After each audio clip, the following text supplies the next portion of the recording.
Have you met Oliver before the movie, or before you made this movie? Have you met Oliver Stone? Did I did meet him before I made the movie. Yeah. I don't mean before you made it. Before, I know. Before I know I was gonna be a real smart Alec, but I decided not to go there. Go ahead. Sorry. I had actually met him, but I didn't know him until, after I met him just afterwards is when he sort of approached me and asked me if I would come and read for him, because he had an idea that he might want, to use me in his film. How long ago was that? Like, just curious. In your career, what point in your career? It was just actually 2 years ago. Oh. Just after, I guess I had just finished Mary. Okay. But it hadn't come out yet. So it's fairly recently then. Yeah. In this world, to have it on screen already. Yeah, definitely. Had you been following Oliver Stone's work at all? Yes. Like closely? Was he someone that you thought, oh, I'd love to work with? Yeah, I mean, I could never, dream of a better director. I think he's amazing. He makes the films that I go to see, definitely. And your character was very different, of course, than anything you've played before. Yes. You had so many dimensions about you. Thank you. What's your take? He makes commentary through your character. Well, you do too. You Yeah. the player. Right. What's your take? What kind of... Of Christina? Yeah. Well, for me, looking at Christina, she's totally driven to do one thing, and that's win. Her father raised her to be in charge of this team, to take over after he was gone, and it sort of happened sooner than she had anticipated.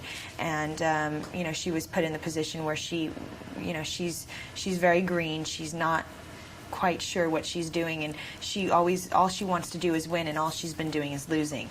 So she's grasping at ways to bring her team from where it was to where it once was to the present time. But she does it it's kind of unhealthy though, the way it's portrayed on the film or in the movie, how everyone's mentality is about winning. It's business. That's the game. I mean, you don't go to a football game to watch your team lose. You don't go there and go, lose, lose, lose. Don't score that touchdown. You yell, touchdown. You want them to win. So that's the mentality she has to have. She has to say, all it's about is the team winning, and to win you have to have the best players, and to have the best players you have to have the right money, and to have the right money you have to have a winning team, and so all of these things, it's the business. She can't. There's no way around it. For her, she is definitely doing business the way that business is being done, and at the present time for her, so her position. Before I don't want to lose this question here. How was it on the set? Now, Dennis Quaid told me he said, oh, it's chaotic. Right. Definitely. I wasn't down in the trenches all the time. I was kind of up in the luxury boxes most of the time. But I did witness a lot of, there's just, a haze, a layer of testosterone, covering the ground all the way up to, probably 10 feet above everyone's head. There's just no way out of it. It was just very thick. But that's the environment that needed to be created.